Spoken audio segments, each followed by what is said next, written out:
Sure, you're all ready, Chase? I'm ready when you guys are. Yeah, let's do it. All right.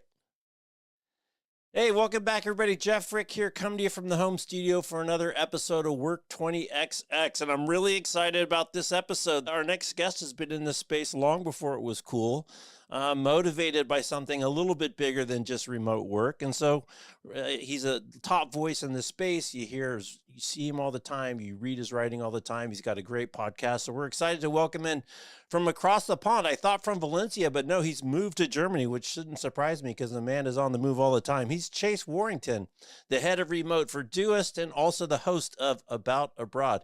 Chase, great to see you. Jeff, it has been a long time coming. I'm super excited to be here. I've checked out the podcast before, and you've had many friends and colleagues that I respect on here. So yeah, thank you for having me. It's great to see you. My pleasure. Thanks for accepting the invitation because you are certainly one of the OGs in the space. So I'm really excited to have you on. But let's do a little bit of background on the housekeeping. So give people kind of the 101 on Doist and what your day job is. Yeah, absolutely. So, Doist is a software company. We're predominantly known for two products that we've produced. One is called Todoist, which is maybe the leading task manager productivity app out there. It serves over 40 million customers in 19 different languages and has been around for 15 years or so. And the other is Twist, which is a team communication platform built specifically for distributed teams. I say that because we built it for ourselves at one point when we weren't happy with some of the other tools on the market that weren't focusing on async enough for us. So I say that because we're a team of about 100 people in 35 countries. We span all time zones, and we've been remote first since day one, dating back to 2009.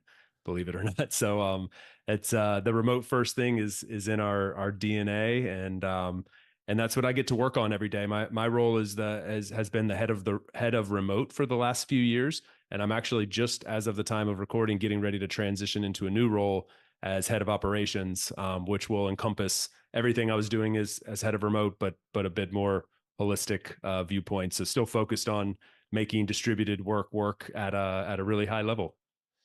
And for the folks that don't know you or just getting to know you, you came to this because of really your passion about travel, and the fact that there wasn't a lot of remote choices 10 years ago, 20 years ago. Thanks, Rob Sadow and the team are helping people find them easier with the Flex Index.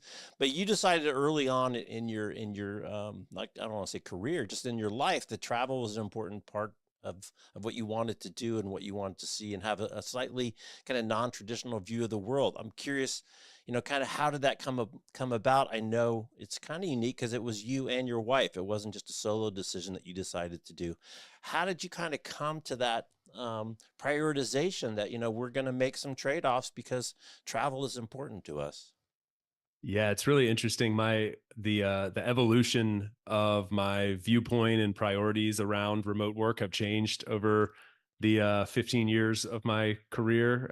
Initially, it was definitely very selfishly motivated. It was like, I can't imagine sitting in a cubicle all day. I know I'm going into the business world, in whatever regard that meant at the time. And I knew that remote work was possible, even if it wasn't really popular. It just felt like this is where I'll actually get my best work done when I have a change of scenery, when I can control my day. I know I'm a self starter enough to be able to manage my own time and energy, and I think I'll be stifled. I don't think I'll do very well in that environment. But yeah, and then on top of that, I really had a desire to see the world, and those sacrifices actually dated back to when I think on it now. Actually, I realize. When I was in high school, I played American football, and it was like a core part of my life. And I assumed I would go on to play in college. And when I started going to visit colleges, they all said I had planned to study abroad when I went to college. It was a key part of what I wanted to do. And every single coach told me, no, you won't be able to do that. You'll have to be here. No season is good to go abroad. Maybe you can go do a week or two, but I wanted to do a semester. And that was very stifling to me at the time. I thought, like, it's a huge world, I'm not going to get to see any of it. I've only got these 4 years, right? Because after that, I have to go into the real world. So I ended up passing up on football scholarships to go travel instead, and just realized that this was a core part of what I had to have in my life day to day. And that transitioned into the professional world.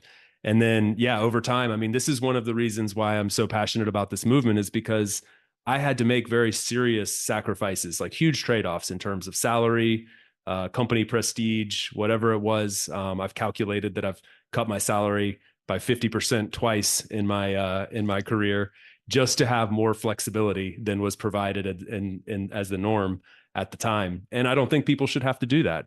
So, advocating for any change that I can make to push us in the direction of more flexibility, while still maintaining a really high standards in terms of your professional career, is something that really like resonates with me now. And I've got it. I'm lucky. I'm sitting where I want to be, but I know there's a lot of people out there still having to fight for that. And so it's fun to be a little small part of that movement.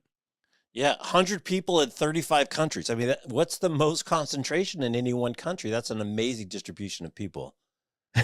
Yeah, if you do the math, it's funny. It's like one every third person is in a new country, right? So we have very little concentration in any one place. A lot of people assume it's the U.S. I believe we have 4 or maybe 5 employees in the U.S. We actually have a pretty strong concentration in Europe. The CEO and COO and CTO are all European. So we have a decent number of people in Portugal. We have a few people in the UK. And then it really gets very scattered from there, 2 or 3 in every country. And why did the founders go that way at the beginning? What was kind of the impetus? So it's funny. I think Todoist as a product was built before the company Doist existed, and Todoist was literally a side project of our CEO and founder Amir. He didn't like the to-do lists that were out there, so he built, as an engineer himself. He said, "I'm going to build my own." And then people started asking him if they could pay for it. He ended up selling it. All of a sudden, he had a company, and he needed to start hiring people to service those customers. So he went on what's now Upwork, Elance at the time, hired some customer service reps to support his side project. And then as the company and product grew in popularity, the team started growing too. And he was, realizing that he had hired customer service reps from all around the world without ever having met them. In fact, one of them didn't even meet until 13 or 14 years later. And it just dawned on him, there's companies out there that are operating this way. He's a bit of a traveler himself, and has lived an international lifestyle, and just said, I think I can do this. Learn from some of the best that were doing distributed work at a high level, even back then, some of the real OGs. And yeah, then we decided, let's build a company around this. So it's been a fun ride. Yeah.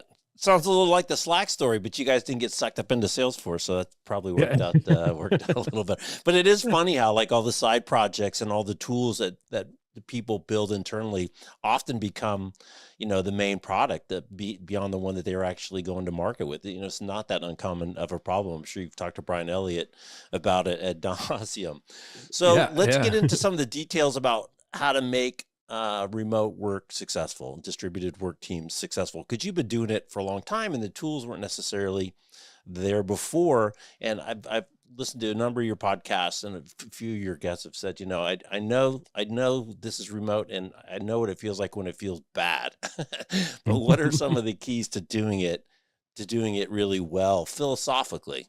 I think one of the first steps is we throw this word intentionality around all the time in this whole conversation around remote work, but I do think it holds water, because you talk to so many leaders of teams who have haphazardly gone through this transition, right? And they've not really put a whole lot of thought and effort into the procedures and tooling and practices and rituals that the team's going to do, and how those translate to the virtual first world. And even for us at Doist, having done this a really long time, the whole reason that my role as head of remote came into existence, was because we wanted to make sure that we stayed on top of that transition time. This is a pivotal moment. There was a lot of new products and services and tools and best practices being shared from teams that were stepping into this space. And this had been a really strong part of our company DNA and a competitive advantage for us. And we didn't want to get lost in that.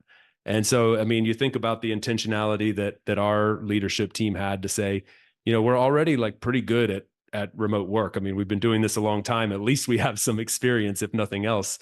But we're going to be very intentional about making sure we stay on top of that. And so making sure that our tools match what our values are, making sure that we have the right processes in place. And we're constantly evaluating these. I'm currently working on a project right now to revamp the whole way that we move projects forward as a team. And we've had this system in place for years and we've gone through multiple iterations of it, but it has to match the way that we work, predominantly asynchronously, irrespective of time zones, very much so. And it has to match the way that we work, so these things are like, it takes a lot of intentionality to actually make it come together and work at a high level.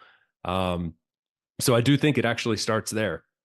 And then what about taking a position to be a leader in terms of communicating best practices and really being, kind of an industry leader? We all know Darren, the OG of them all. And you've got a concept that you use all the time. You talk about building in public. Why is that an important priority for the company versus holding it back if it's a competitive advantage? I had Jack Nils on the other day, and he said, yeah, every time we had a customer who was successful in remote work, they're like, we're not telling anybody, and you can't tell anybody either, because it's a competitive advantage that we don't want to share. So why philosophically take the position and really publish and be public and be out there in terms of taking a leadership position?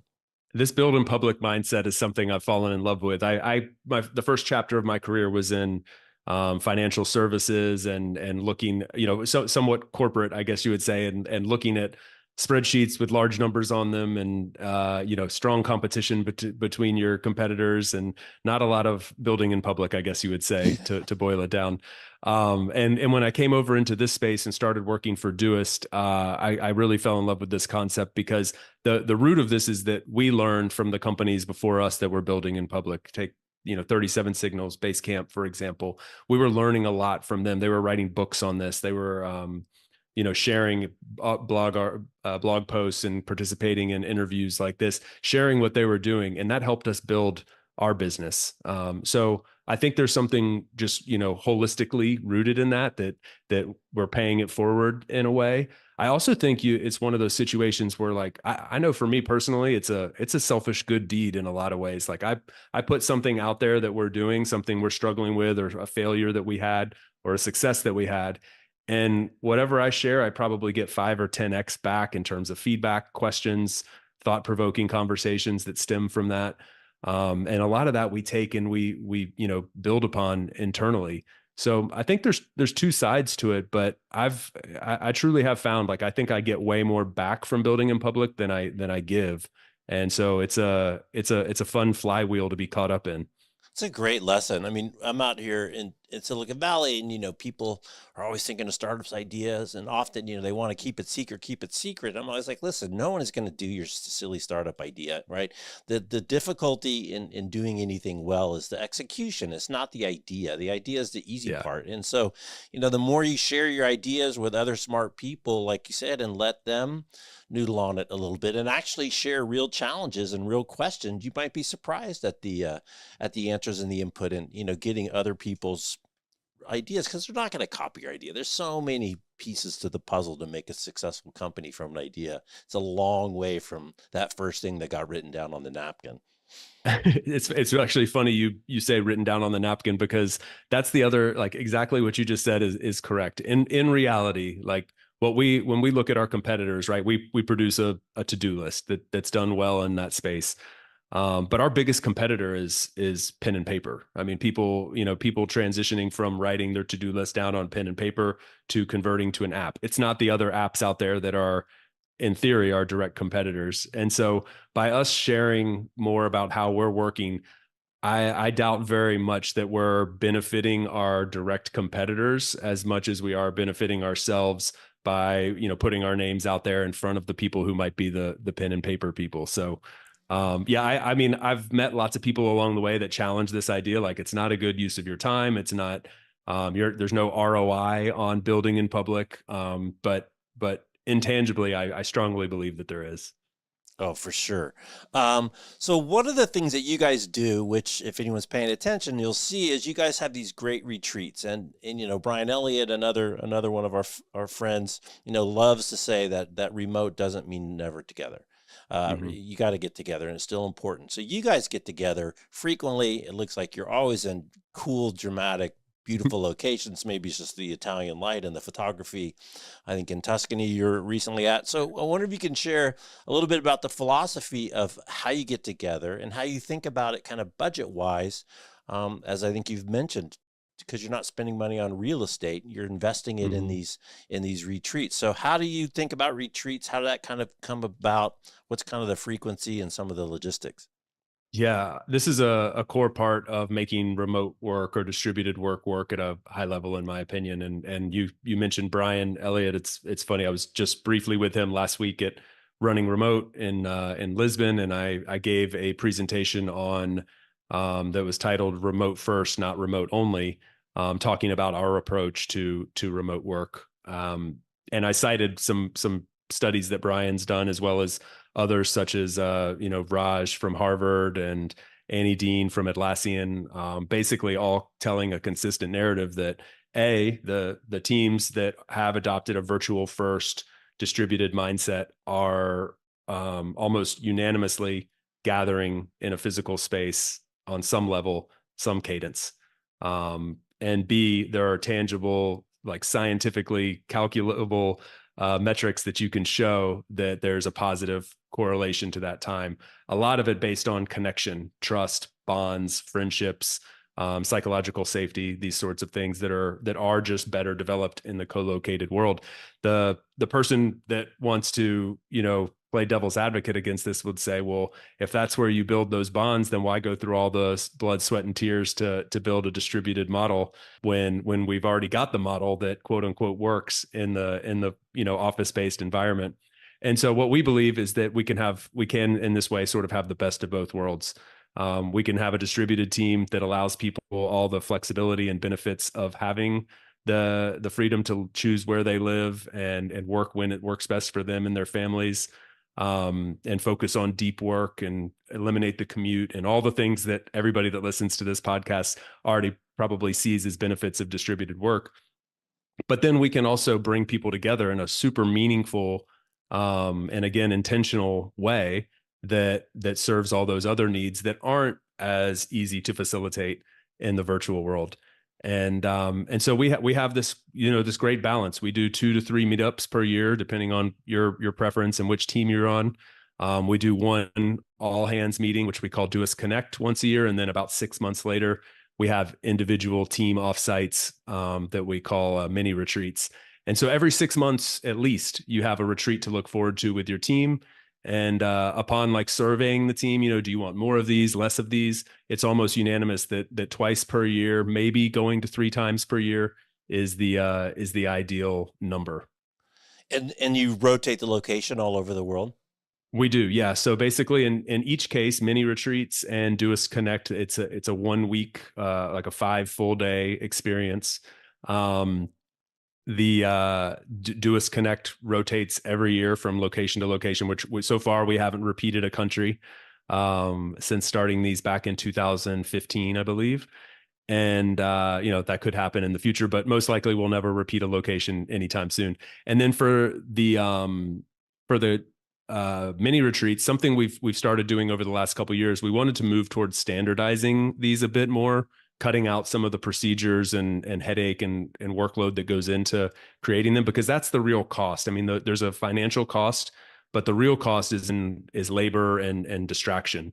So we wanted to reduce that as much as possible. So what we did is we standardized 15 cities. We looked at where our teammates are located. We looked at costs, all these various factors, and we picked 15 cities. We built sample itineraries. We've created relationships with venues and facilitators and restaurants and activities and such there.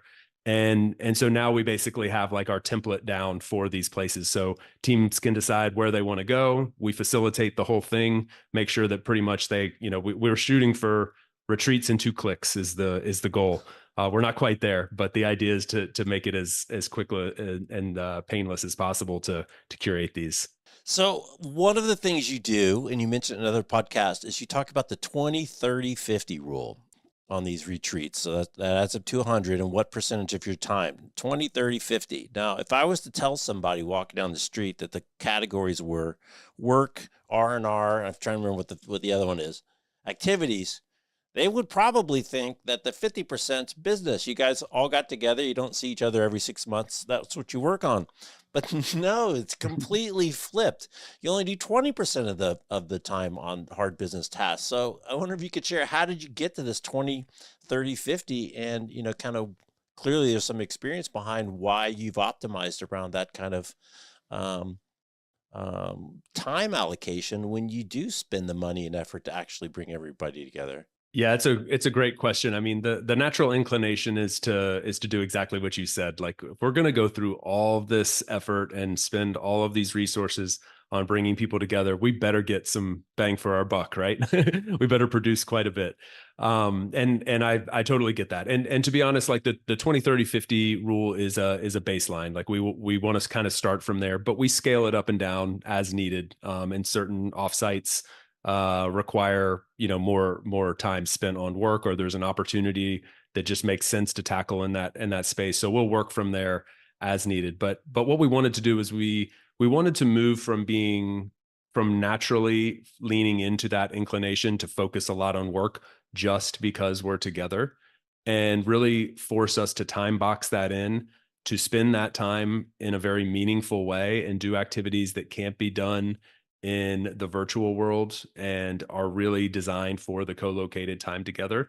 And what we found is that, we're built to be a really productive, asynchronous first, remote first team that does really well in that environment. Like, those are the type of people that we hire. Those are the way our processes are set up.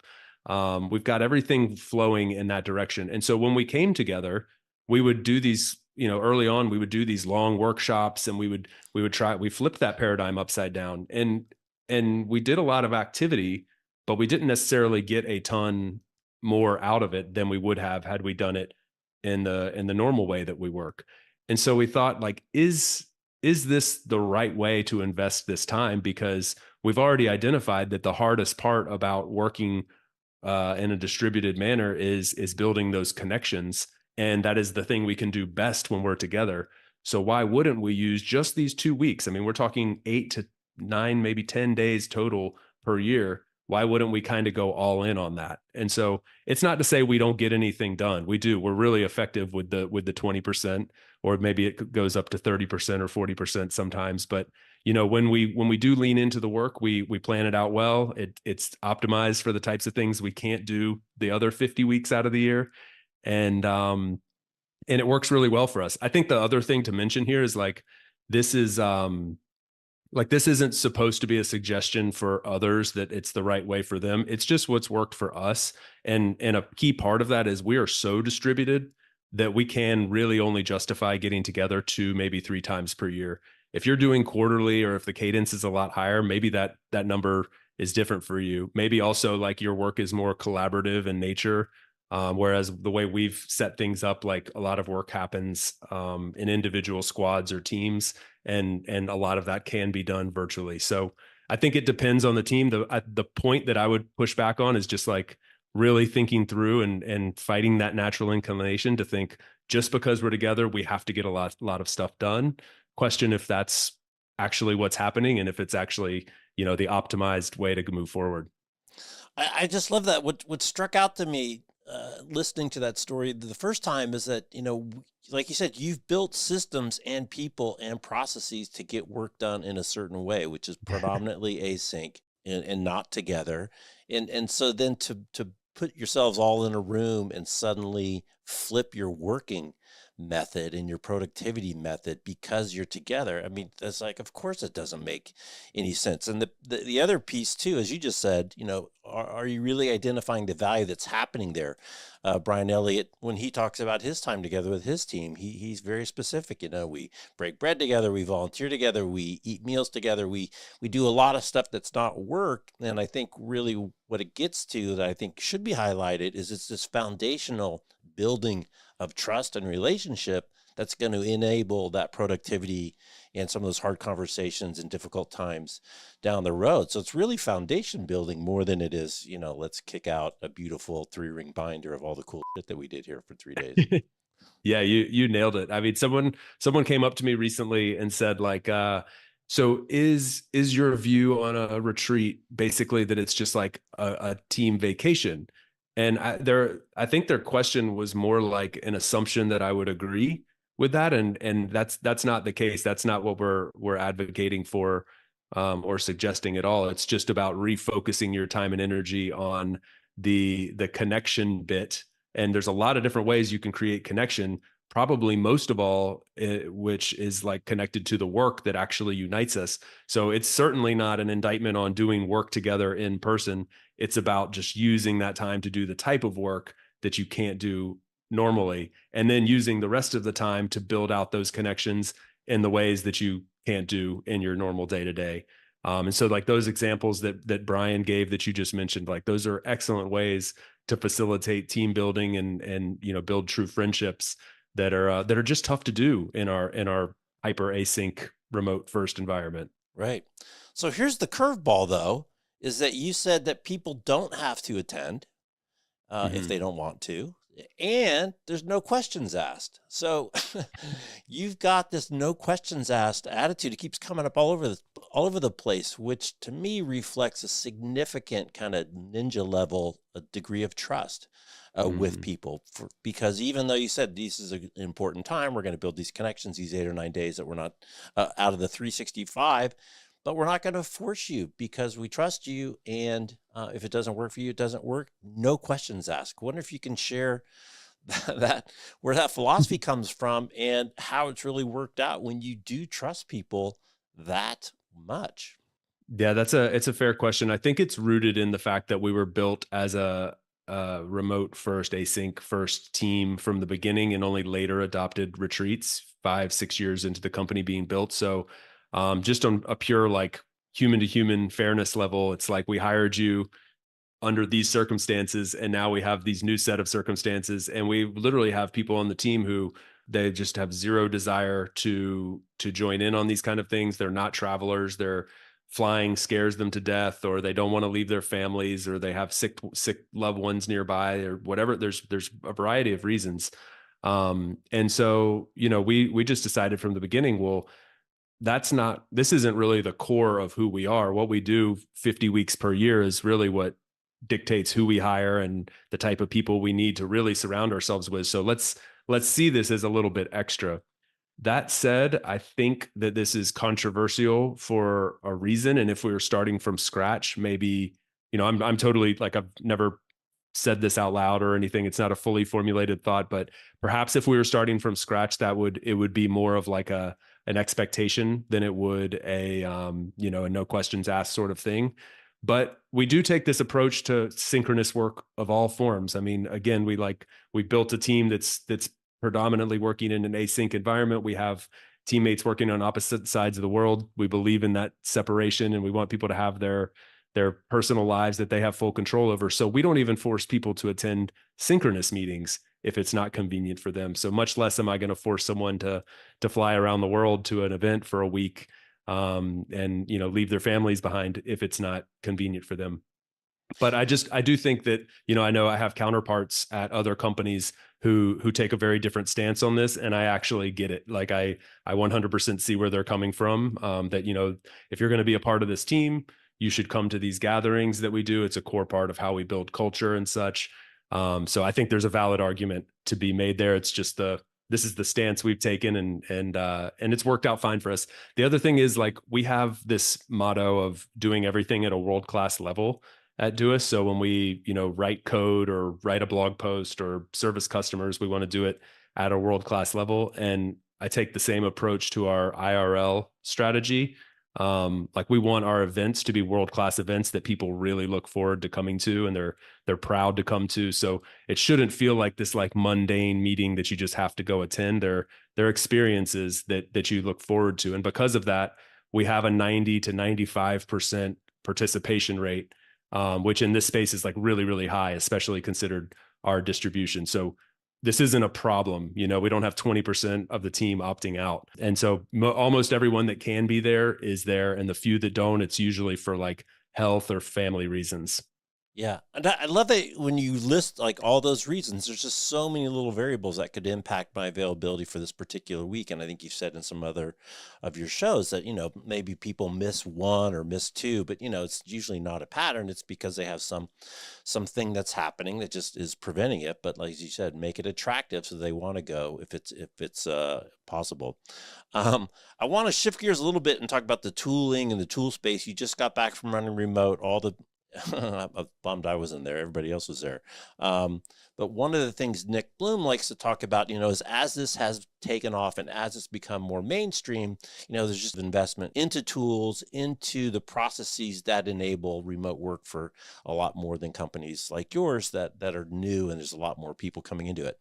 Wonder if you can share some of the latest that came out of the running remote. You were just there, kind of your thought on tools, not so much competitive tools, maybe competitive tools, but more just kind of how the tooling infrastructure and the kind of enabling infrastructure is changing to make it easier to actually be able to execute this. I think this is like one of the like under the radar. I don't know if it's maybe I would be curious to hear what you think, but it's almost like an under the radar benefit of this whole transition and explosion of distributed work being adopted is that there's an explosion of tools that have been developed to service that market.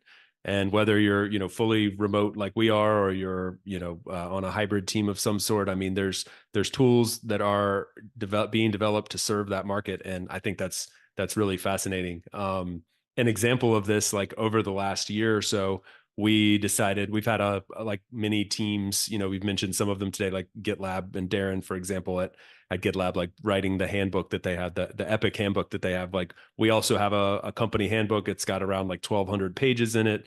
We've been working on it for many years, but we had kind of hacked it together. It wasn't really like a great tool solution for all the teams and on all the teams within the company. And we decided like we could do better than this. And like when we started to look at the market for like, okay, what are there any products out there that service this specifically? Yeah, there were like 15 of them now. There's a ton of options.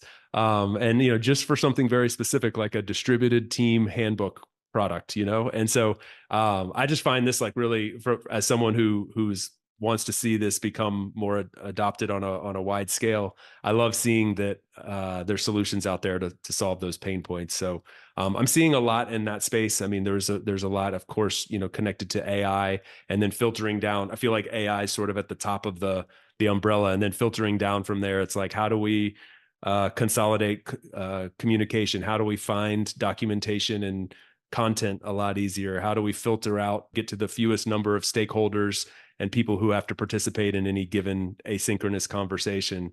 And then the other area that I think is really interesting is like coming back to connection. There's some really interesting tools emerging to help support virtual connection and strengthen tighter, deeper bonds with your async or remote first team, which is also pretty fascinating. Yeah. We haven't talked about it much because I don't know, maybe it's too obvious we've been in space too long, or talking to Darren too many times, but clearly async as a methodology and a philosophy and documentation, are two of the core tenets. You talked about intentionality. I think those are the big three words that really set this whole thing down. And if you don't do that, so I'm just curious, what happens in an emergency? Yeah, we do. We do have an emergency, channel that you can get to people in a real emergency. Basically, it's like an emergency team that's set up and with a separate Telegram space where like notifications are turned on. And so if we need to get to people, I think it's happened once or twice in the 8 years that I've been here that that needed to be used. But the truth is, with the way we're set up, I mean, we have somebody working 24 hours a day. We have people spread around all time zones. So it's very rare that something happens that we don't have somebody set up for to be able to handle that. Yeah, it's such a great. I mean, you talk about one of the other kind of unlocks is better meeting culture and doing meetings better, but you guys have like basically no meetings. You have like 2 hours of meetings Yeah. a week, which frees up. Guys, just do easy math, 38 hours of productive heads down time. I mean, the productivity efficiency by not being interrupted constantly and having that as kind of a corporate standard. I mean, I can't even ask you about meetings because you guys don't even have enough meetings to have a good meeting culture. Yeah, we kind I of suck mean, at oh it, to my be goodness, honest. the I mean, it's productivity. funny. We're kind of terrible at meetings. It's I mean, I say that somewhat joking, but also like funny enough, we've mentioned Darren a few times. Like a couple years ago at Running Remote in Montreal, I sat on a panel with Darren, Stephanie Lee, and Sam Fisher. All four of us were somewhere in the head of remote space. And we went after the panel, we were standing backstage and we were talking about some of the pain points that we feel in our team. And I was the one like, we need more synchronicity. We need more meetings. And they're trying to push the number of meetings and the number of hours spent in meetings down. But interesting conclusion we came to there was like, meetings are a powerful tool if they're used properly. And in our case, particularly at that time, we weren't using meetings enough to ever be good at hosting them. And so it was almost like, an unintentional downside. We had leaned so hard into asynchronous communication that we had gotten bad at using this otherwise really powerful tool. Of course, a lot of teams go in the opposite direction, and it's like if that tool is a hammer, they're just using the hammer for like every job, and so we needed to balance that out a little bit, and I think we have we're using synchronous communication a little bit more. We're recognizing like there's a great space for both synchronous and also that bit of space in between, which is like, using voice notes more and using products like Loom for asynchronous video more, and just providing a little bit more context than the written word can do sometimes, even if you can't actually sync up for a meeting. But yeah, I still would like to see us get better at the meeting thing, and without a whole lot of practice, that can be tough. Yeah. Well, there's also kind of that interim thing, which is like chat and IM and DM, and can you Yeah, get something done in just a quick 15 word exchange on a couple of IMs, which again, it's kind of tough because you get the interruption factor if you make that standard, but a lot of times things can get done a lot quicker and efficiently without a meeting, even if it is some type of synchronous, or just go old school, pick up the phone and call yeah. somebody if the time works out great. Crazy idea, right? Yeah, but it's crazy because two companies have been distributed for so long. This is not new. It's just kind of the formality of it. But I'm sure most people's teams were pretty distributed in 2019 when you actually Yep. had a team meeting and need to get everybody on the phone. As Kate Lister would say, 9 floors, 9 buildings, or 9 time zones. Nobody's sitting next to the people they work with. These are all big global international organizations. Crazy. That's right. Yep. Yeah, I mean, something I found really interesting just before this call, I had I'm doing like a series of internal interviews with people about the project management system that we use to move projects forward in sprints, and we're doing some revamps to that. And so just talking with some people from different areas of the company about their pain points and such. And during this discussion with one of our engineers, she said, we had been going round and round asynchronously for over a week on this technical spec that we were writing, and just running into a roadblock. And finally we hopped on a call and we ironed it out in an hour. And the inclination there is to think like, okay, yeah, see, that's why meetings work. And that's true. That is when meetings work. But on the flip side, like our MO, the way we're going to default is first to async. And 9 times out of 10, like this was the anomaly for her. It was like the Right. first time in many years that she had hit that point where it was like async just wasn't working. And so that works really well for us. Like we start with async, and then when things aren't working, we switch to sync. And I think you still see a lot of teams going in the opposite direction where everything defaults to sync, and then maybe occasionally you sprinkle in something asynchronously. But we're all still learning how to find the right balance between these, and it's a moving target, because the tooling changes, the situation changes, and we're trying to standardize those things, but at the same time, like leaving room for flexibility given the situation. Right. Well, not to mention when you had that meeting, everyone was so clued into what the issues were after what period of time, exchanging ideas and the ideation and the conflicts and what the issues were. I mean, I'm sure the level of preparedness of the people, and the That's right. engagement in the issue of the people in that meeting was probably very high, instead of, oh my gosh, I have to attend another status meeting, which I have nothing to contribute to and is keeping me from all the work that I have to do. Well, Yeah, let's that's shift it. gears one. It was 90% of the way done at that point, and then Yeah. they hopped on 1 hour, solved the whole thing and like, moved on. So in either case, the work got done in a week. But instead of spending 4 hours a day in meetings to get there, they did it asynchronously. So I don't know. It's not all like I think one of the things that I'm learning more and more as I get deeper into this space is like it's not all or nothing. It's not remote first or office based. It's not 100% async or 100% synchronous. There's this spectrum that teams have to choose where they want to sit on that spectrum, and just being cognizant of that and building your whole infrastructure around where you've decided to sit on that spectrum is really important. And again, like we're constantly tweaking this and moving those dials to make it work best for us. That's great. So I want to shift gears another time and talk about your podcast, about Oh, abroad, because you came at this really from the traveler point of view, and you've done the van life. I think you've done a couple tours on the van on the van life experience, and how many? Give us a quick update. I mean, you've been doing this for how many episodes, how many seasons? It's amazing. oh, thank you. Yeah, well, as I'm a podcast host that respects the podcast host that I'm talking to, so I appreciate that.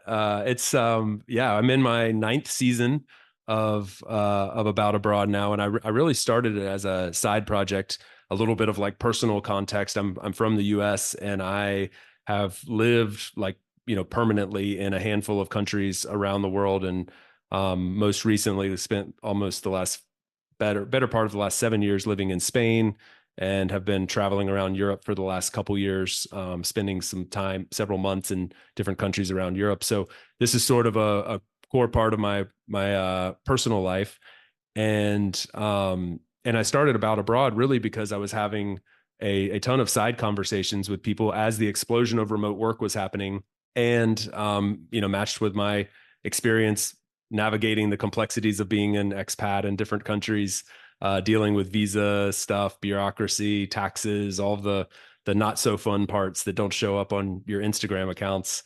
Dealing with all those, there were lots of conversations taking place, and I thought, when I started this, there wasn't a whole lot of content out there about how to do it. I mean, I was really like navigating it in the dark, and it was complex and challenging. And so I thought, I love having these conversations. I'm a podcast junkie, and we're already having them off the air. What if we just record them and share with people what these experiences are like? And so it sort of expanded into a whole. The space that we're talking about is kind of generally focused on global mobility. So it's not just like boring visa and bureaucracy stuff. It's also telling people stories about how they manage to move abroad, or how they're traveling permanently. And a lot of it touches on remote work, which powers a large percentage of those people's stories. But it's interesting, as you said, there's the extremes are not necessary anymore. And Nick Bloom, I think in his TED Talk, puts up a slide when you used to Google remote work, and there was kind of two categories of pictures on the images that would come up. I don't even see it. One is like the lazy slob hanging out, not getting dressed in the house, a stone's throw away from the fridge. And the TV. And then the other one is the people in beautiful tropical locations with their laptop on their lap, and a nice fruity drink with an umbrella. And then, of course, the punchline is the fruity. The umbrella is actually a Wi-Fi antenna, that's Yeah. helping the person get in. It used to be a pretty extreme thing, but now, as you said, it's not necessarily so extreme. You don't have to be so extreme. You don't have to do it full time. And I'm curious, how has the paperwork and kind of the nasty, ugly stuff that you do have to take care of in terms of taxes and visas, and it's not the sexy stuff on Instagram, but it's the stuff to get to those fancy Instagram pictures. So I wonder if you could share how that world has changed, for people thinking about part-time a little bit, maybe a year, or maybe it's an extended, kind of vacation, or midlife retirement, for to go spend a year in Tuscany or whatever. Yeah, this is an awesome question, because this is today's reality that was not the reality 5 years ago, and much less 10 years ago. It used to be extremely difficult to find a country that would want to accept you if you weren't a citizen, or if you didn't have some sort of like real need to move there, like work was bringing you there, marriage was bringing you there, a refugee status or something like that. The options were very limited, and mostly you were restricted to 90-day or 60-day tourist type visas, maybe 1 year like a student visa or something. But these days, I mean, they're literally. I've talked to the people behind the scenes who are creating these digital nomad visas. They look at us like we at Doist look at users of our products. I mean, they're trying to build features and attract you to their countries. They're literally fighting over you to bring you here, and they've paved a very clear and easy path to get there. And so it's a lot easier than it used to be, and there's in a lot of cases it's not even a question as to whether or not you'll be approved. It's just a matter of, do you check 3 or 4 boxes? Do you have a little bit of income to support yourself or savings? Do you have a clean background check? And do you have a doctor that'll say you're not deathly ill? And if those are the cases, then there's a lot of countries that'll accept you for a year or up to 5 years, and even provide like a permanent path to citizenship, or permanent residency. So yeah, it's changed a lot with the emergence of digital nomad visas. And on the flip side, it can never be understated how painful the the processes are, because they're always a lot harder than they look. I'm a big advocate of hiring a professional to help you navigate this space. It's relatively inexpensive, and is super helpful. Like someone that just knows the local ropes and can walk you through it. So yeah, we talk about this a lot on the podcast, honestly. Like we have individual episodes for individual digital nomad visas, or countries that you might be specifically interested in. People who in our space that we've talked to a lot, Jeff, that have done that, and are living abroad in Portugal or Ecuador or wherever it may be. And so we're trying to tell their stories and explain how they navigated that space. Yeah, it's great. I was listening to the episode with the guy talking about getting your Italian citizenship if you got Italian ancestry. So I shared that one with the family, and what he said, it takes years and years. So let's get to be friends, but we'll get you there eventually. Well, Chase, this has been great. I want to wrap kind of on the last topic. Your advice for people that just feel like the standard path doesn't necessarily feel good, or just doesn't fit, or I think I'm looking for something different. I love your experience of your corporate thing. When I interviewed at a Fortune, I don't know what they are, Fortune 50 company, and I went, and it was a great interview, and we went and we sat down, and the and the guy got this little office plan out with all the desks and the cubes, and he's like, "Yeah, you're going to be right here." And I mean, even now, my stomach just turned over. I'm like, I'm gonna be Mm. there, like, and all these little squares. Yeah, I go there, and then my first job in tech at Intel at R&B, the Robert Noyce Building, main headquarters, 6 foot cubes, seas of them, and then all the support columns have labels, either a letter or a number. So, Chase, you're at pole G6. The printer's at A2. I'll meet you over at Brian's desk at H4. And it's just like, so for people that feel like that's not the way, I don't want to follow the pattern. You didn't. You saw a different path. You set a different priority. You made conscious trade-offs, and thankfully found a partner who had aligned incentives. What do you tell people that, hey, if it doesn't feel like the standard path is the right path, there is there are alternatives, and you can make it happen? Yeah, I think you just summarized it really well. I have told many people that I've had that conversation with, that in my early days of my career, I decided that was going to be my North Star, that freedom and flexibility were, going to be a part of my career. And I was going to prioritize that over all else. And so, that means inherently making some sacrifices.